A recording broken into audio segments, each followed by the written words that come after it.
My son told me he was worried about my brakes. 3 days later, I found a tracking device hidden under my car. And when I handed it to the police, they called me back just 3 hours later. Their words froze my blood solid. Before I begin, tell me in the comments where in the world you're watching from and what time it is for you right now. And if stories like this stay with you, please like and subscribe. It really helps me continue sharing the truths I've carried for years.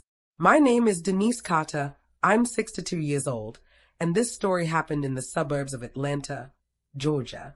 And trust me, I never expected that the person who would make me question everything, my safety, my sanity, my own memories, would be my only son. It started on a Sunday afternoon. One of those warm, sleepy Georgia days where the air feels thick enough to drink. I'd just come home from church, shoes already off before I even made it through the living room. My house, small, brick, and paid off with decades of hard work, felt peaceful, familiar. I'd always liked that about my life. Predictability, routine, safety. But that day, something felt off. Just a little. Like a picture frame slightly crooked, or a smell you can't quite place. Marcus, my son, had promised to come by for lunch. His 34, tall, broad-shouldered, with that charming smile people always said he got from his father. He works in software, has his own apartment downtown, and usually shows up with a bag of groceries because he doesn't trust my cholesterol. But when he walked in that afternoon, he wasn't carrying groceries. He wasn't smiling either. "Mom," he said, and his eyes darted toward my car parked in the driveway. "I heard something weird on your brakes last week. Let me check them real quick." I frowned, because he hadn't been in my car last week. He hadn't ridden with me in at least a month. But the words slipped out of his mouth so smoothly I almost second-guessed myself. Marcus has always been like that. Calm, logical, disarming. The kind of man who can talk a cashier out of charging him extra for avocados. I remember laughing it off. "Baby, the brakes are fine. I drove to church and back with no problem." But he insisted. A little too quickly. A little too forcefully. "I just want you safe, Mom. Please, just let me look." And something in his voice, a tightness I'd never heard before, made me step aside. I figured maybe he'd had a bad week at work and was projecting. Maybe he'd read some statistic about older drivers that scared him. Maybe he was just being overprotective. But when he walked outside toward my car, he didn't look like a worried son. He looked determined. That moment should have been my warning. The way he crouched down before I even handed him the keys. The way he kept glancing back at the house, as if making sure I wasn't watching too closely. But I brushed it off, because he's my son, and mothers trust their children. He came back inside after a few minutes and told me everything was fine. He washed his hands, sat at the table, and talked about his week as if nothing strange had happened. And I let myself believe it. I didn't know, not yet, that something small, something the size of a matchbox, had already been attached beneath my car. And I didn't know that the next 72 hours would shatter everything I thought I understood about my own child. Because the truth doesn't always slam into your life like a wrecking ball. Sometimes it arrives quietly, hidden beneath your car, blinking silently in the dark. And when I finally found it, when my fingers closed around that cold, unfamiliar piece of metal, my world began to unravel. And that was just the beginning. Before everything went wrong, my life was simple, quiet, predictable, the kind of life people forget to appreciate until it's gone. I lived alone in the same little brick house Marcus grew up in, tucked at the end of a cul-de-sac lined with magnolia trees. Most mornings started the same way. Coffee on the porch, the newspaper folded the way my late husband used to do it, and a slow look across a neighborhood I'd known for almost 30 years. There was comfort in that sameness, a rhythm, a steady heartbeat. Marcus and I had our rhythm, too. Sunday lunches, midweek texts, the occasional drop-in when his workload wasn't crushing him. He was a good son, at least, that's what I believed.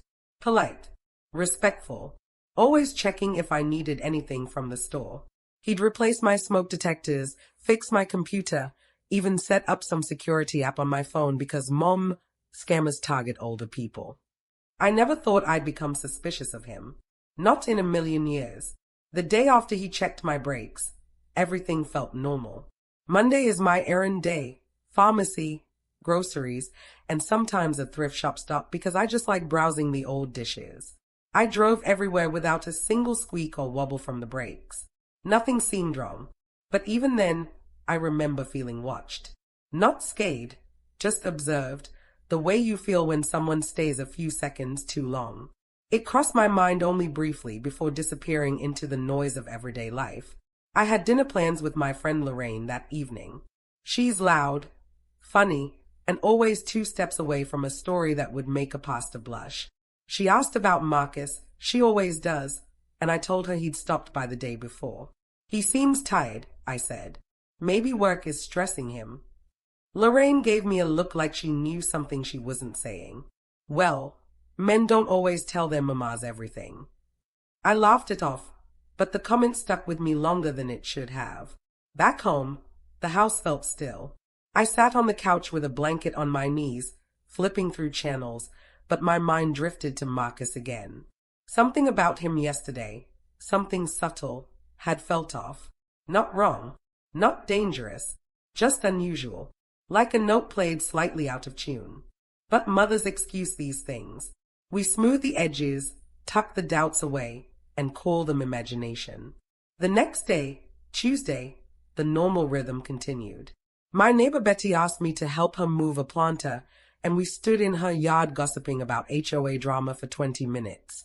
The sun was warm, the birds loud, the world completely ordinary. And yet, I felt a small knot in my chest, like I was forgetting something important. Marcus texted me that afternoon.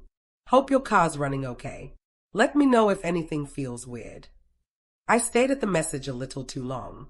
Concern is normal. Curiosity is normal. But this felt specific. I typed back. Everything feels fine, baby. Thank you again. He responded instantly. Good. Just checking.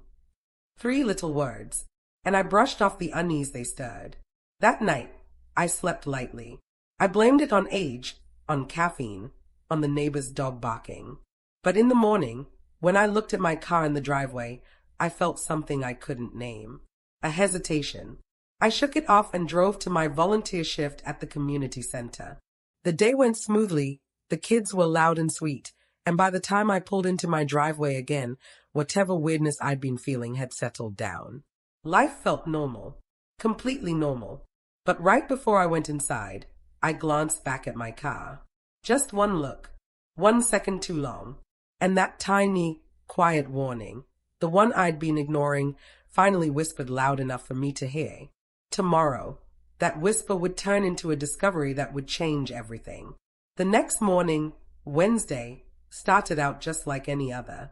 Coffee, toast, a slow walk down the driveway to get the paper.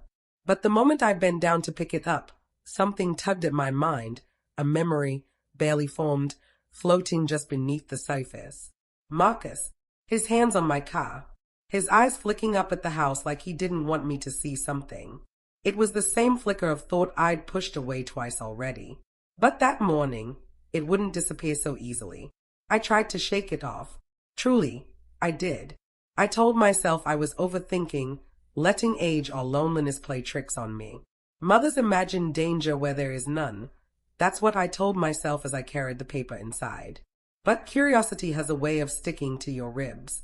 By noon, it had grown into a steady thrum beneath my skin. I had errands to run again. The pharmacy had called about a refill, so I grabbed my purse, stepped outside, and unlocked the car. That's when it happened. A small, strange sound.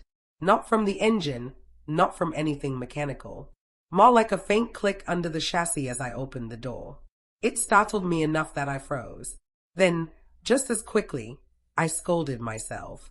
Old cars make noises, Denise. Don't jump at shadows. But something about it nagged at me, a feeling like a thread pulling loose. I slid into the driver's seat, but I didn't start the car right away. Instead, I sat there with the keys in my hand, staring through the windshield. 3 minutes passed, maybe 4. I couldn't explain why I hesitated, only that a quiet alarm bell had begun to ring somewhere deep inside. I turned the engine on. It purred, smooth as ever. Nothing wrong. And yet, the entire drive to the pharmacy, my eyes kept flicking to the dashboard, the rear-view mirror, the road behind me. I felt watched, not by a person, but by something unseen.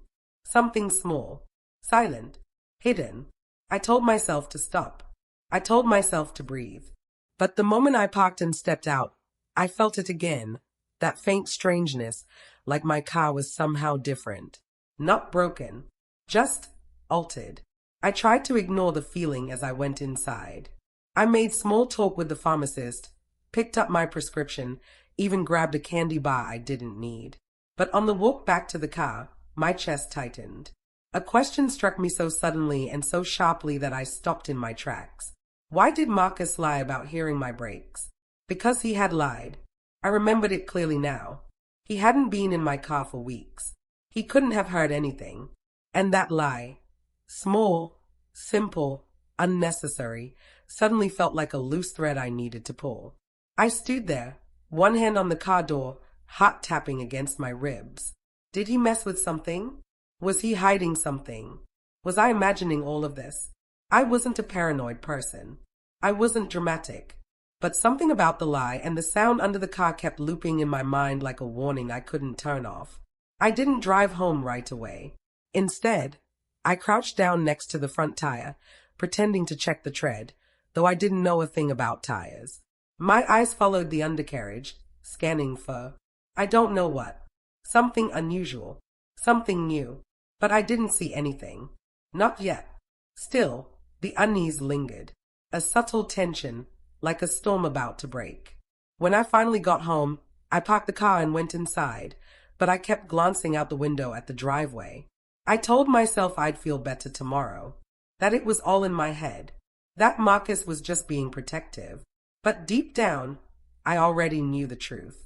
Something wasn't right. Something had begun. And by the next day, I wouldn't be able to ignore it anymore. Because that whisper of suspicion was about to become undeniable evidence, and once I saw it, my world would shift in a way I could never take back. By Thursday morning, the unease had grown into something I couldn't shake. It wasn't fear yet, just pressure. A weight at the center of my chest, like a warning that refused to be silenced. I decided, for reasons I couldn't fully explain, to check the car again. Really check it. Not just glance at it. Not just pretend. The idea came to me while I was making breakfast. I cracked an egg, and as it sizzled in the pan, a thought cut through my mind with a clarity that startled me. What if he added something, not fixed something? The egg burned. I didn't even notice. I was already grabbing my keys. The air was cool outside, unusual for Georgia, and the driveway was still damp from the night's rain. My car sat exactly where it always sat, unassuming and ordinary. But when I approached it, the knot in my stomach tightened. I crouched beside the front bumper, then the side, then the back. Nothing. I told myself to stop. I told myself I was embarrassing myself. I was a grown woman, crawling around her driveway like she'd lost her mind. But something inside whispered, not yet.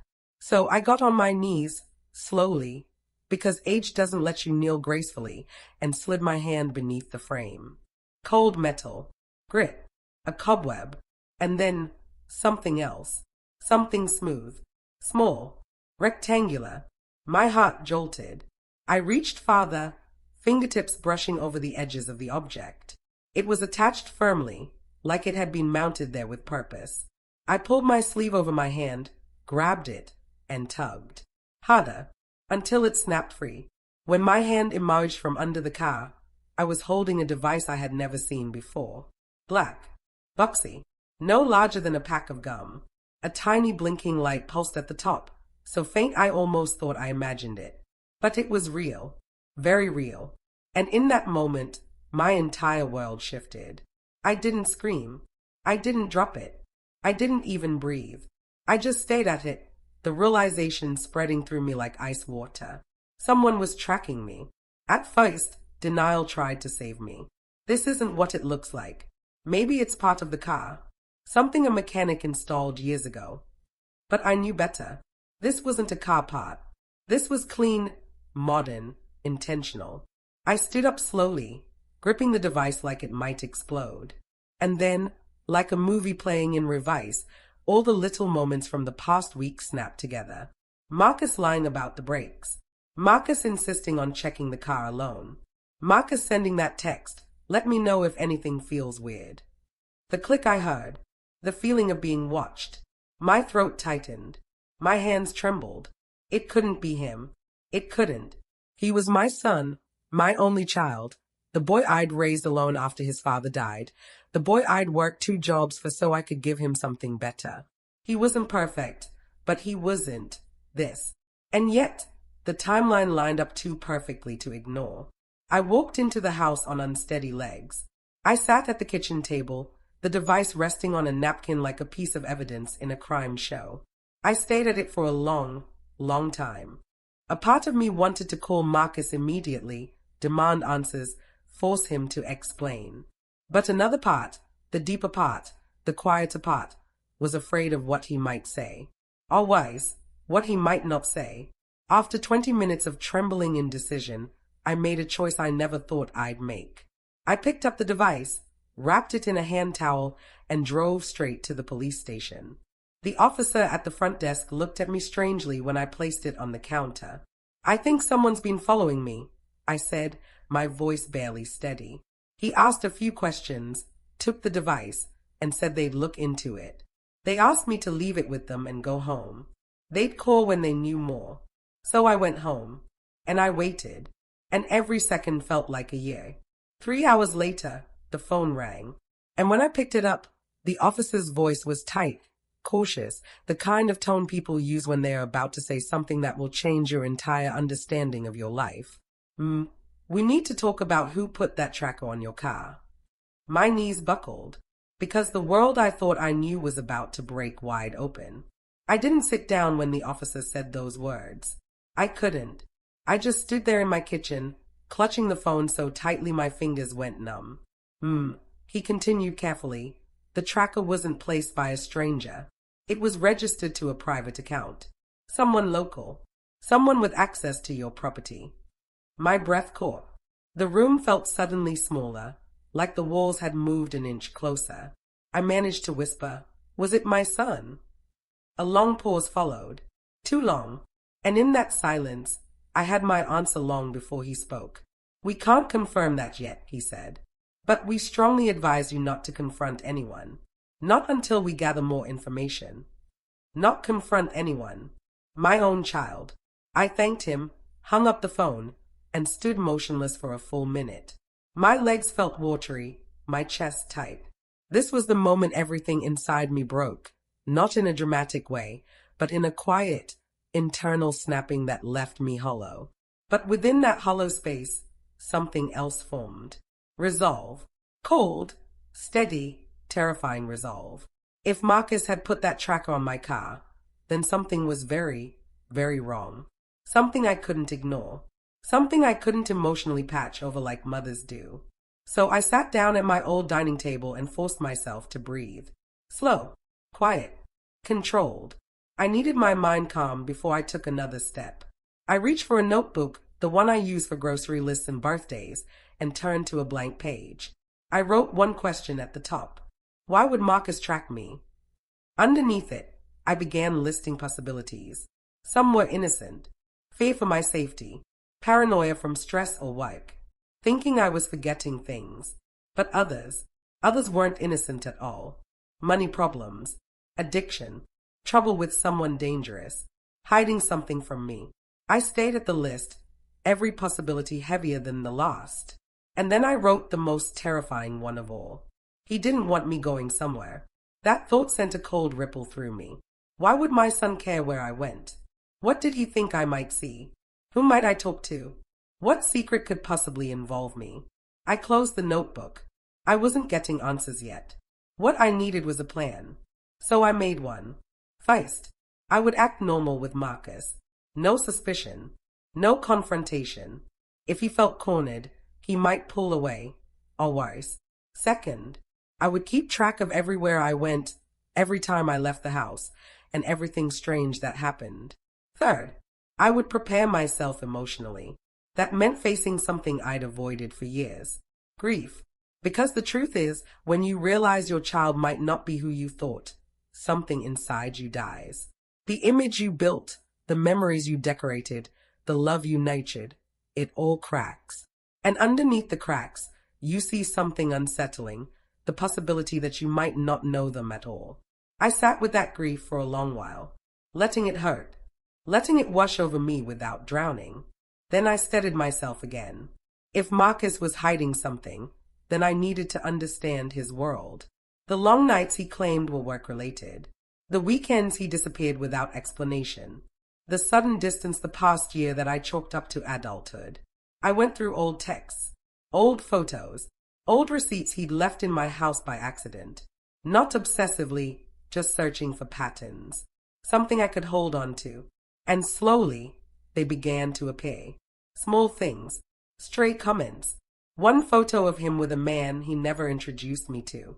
A missed call at 2 in the morning labeled only unknown. They weren't proof, but they were puzzle pieces.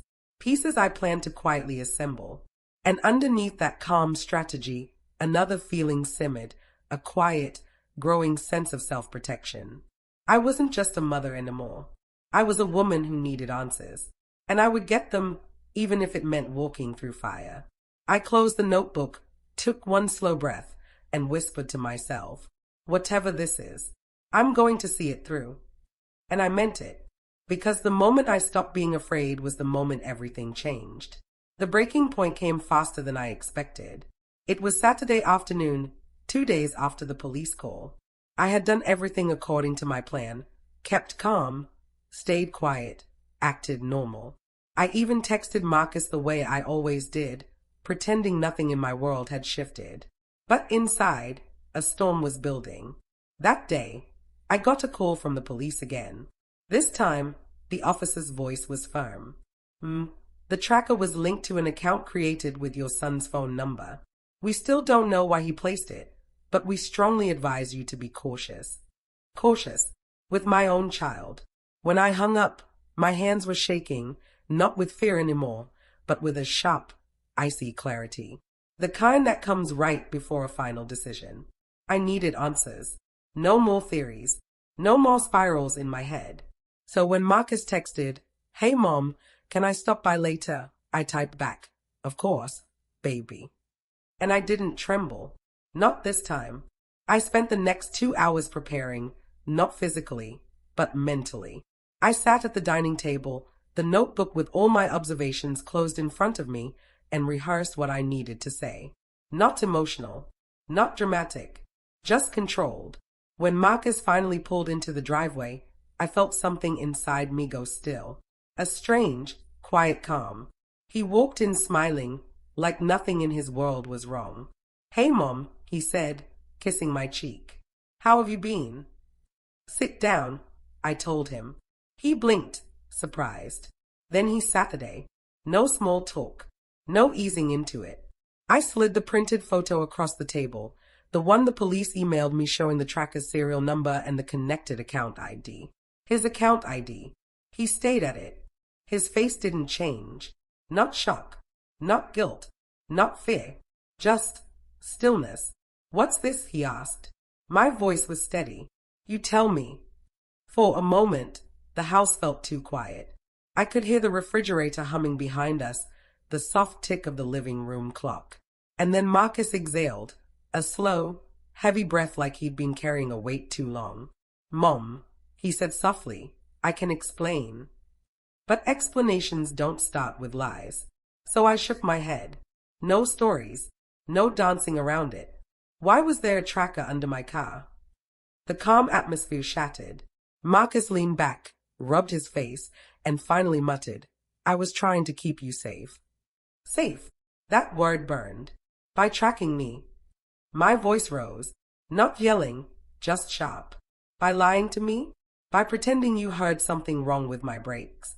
He stood up suddenly, pacing across the room, agitation rolling off him. "You don't understand, Mom. You've been going places without telling me, talking to people, making calls late at night. I called the pharmacy, Marcus, and the electric company. Who do you think I've been talking to? He stopped pacing. His jaw tightened. And that was the moment I realized something chilling. He wasn't protecting me. He was monitoring me, obsessing over me. Not out of malice, but out of something unhinged. Mom, he said, lowering his voice, things have been stressful. I just needed to know you were okay. I needed to know where you were. And the only way you trusted me, I whispered, was if you could track me like a criminal. He reached for me, but I stepped back. The hurt on his face was real, but so was the danger.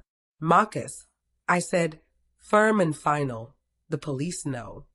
His entire body froze. That was the truth he hadn't expected. He swallowed hard, panic flickering across his eyes for the first time. They what? They know, Marcus. They traced it. Silence. A thick, electric silence. Then he grabbed his jacket, muttered I need to think, and rushed out the door before I could say another word. I didn't chase him. I didn't call out. I simply locked the door behind him and leaned against it, letting the shaking return because the climax had hit.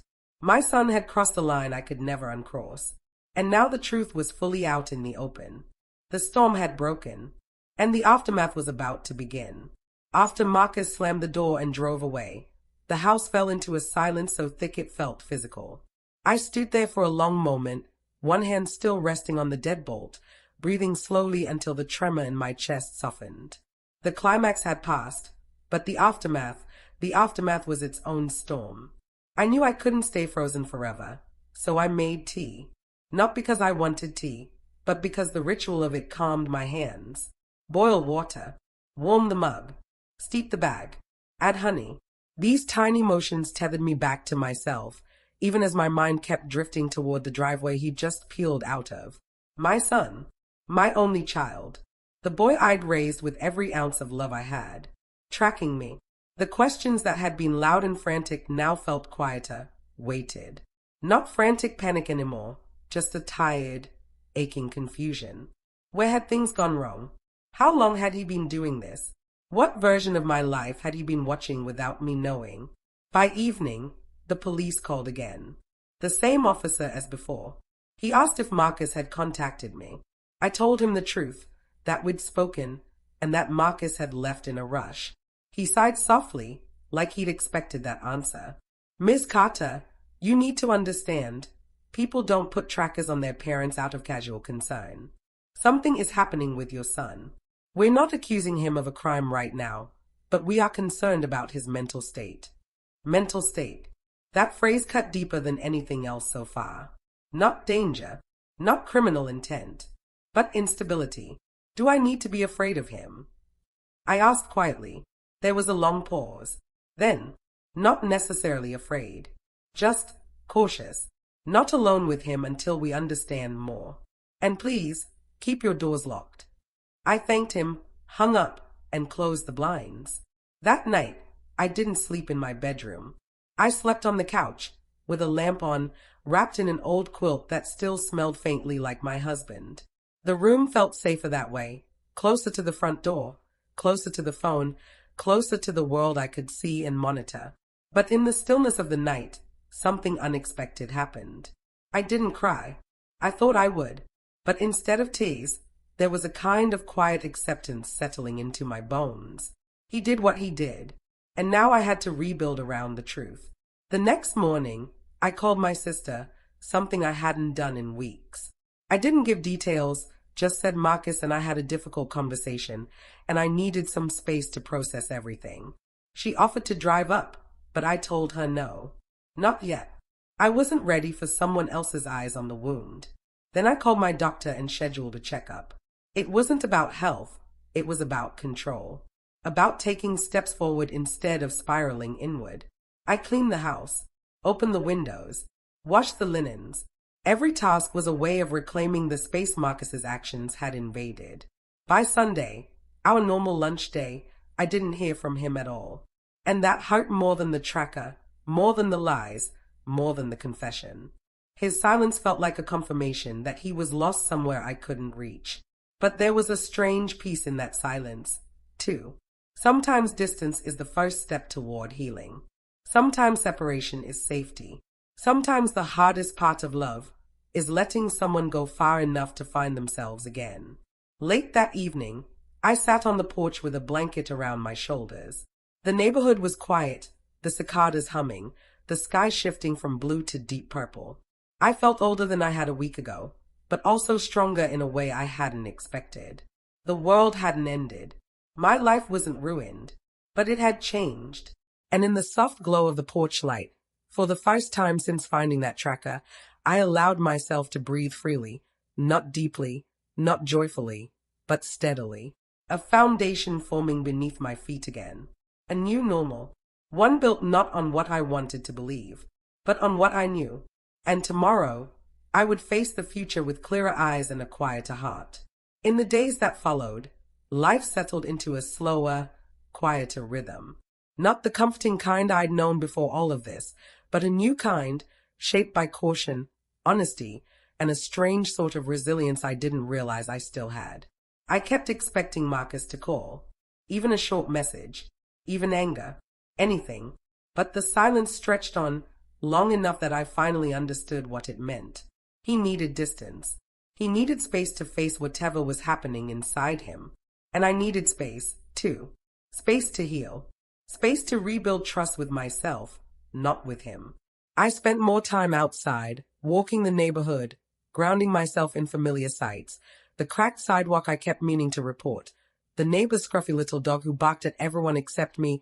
The comforting sweep of magnolia branches rustling overhead.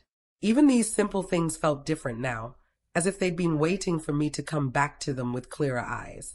One afternoon, I sat in the living room with my notebook open, the pages filled with everything I had learned, everything I'd suspected, everything I'd survived.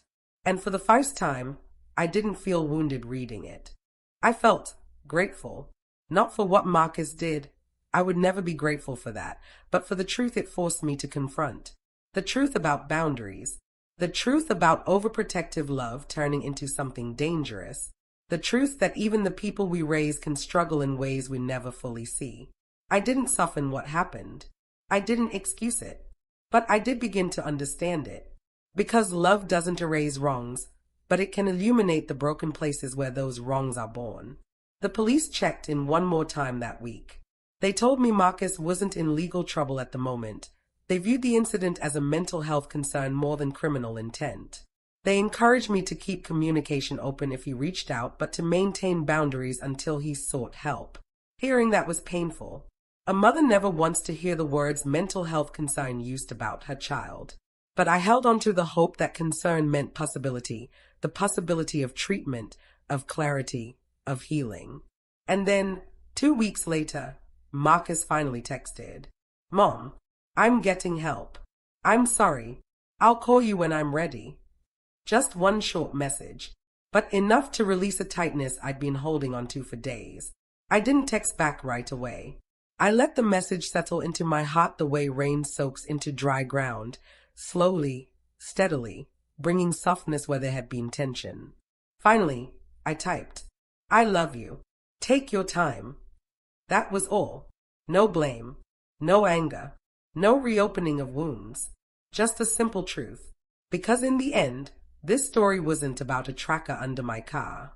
It wasn't about lies or confrontation or fear. It was about a mother learning that love must be paired with boundaries. That trust must be earned, not assumed. And that even when someone loses their way, even someone we raised and knew better than anyone, it doesn't mean they are lost forever. I learned to listen to my instincts. I learned that courage isn't loud. Sometimes it's just the act of facing the truth, even when it breaks your heart. And I learned that healing isn't a single moment. It's a long, slow walk back into the light. These days, when I look at my car, I don't feel fear. I feel awareness, strength, a reminder that knowing the truth, no matter how painful, is always better than living in the dark. And when Marcus finally calls, whether that's tomorrow or next month, I'll be ready to listen. Not blindly, not naively, but with a balanced heart. A heart that has learned how to protect itself while still leaving space for hope. Because hope, even fragile hope, is still hope. And that's enough for now. Did you like my story? Please like and subscribe and tell me in the comments where you're listening from. I want to know how far this story of mine travels. And if there's one thing I've learned, it's that clarity, even when it arrives painfully, is still a gift we must never ignore.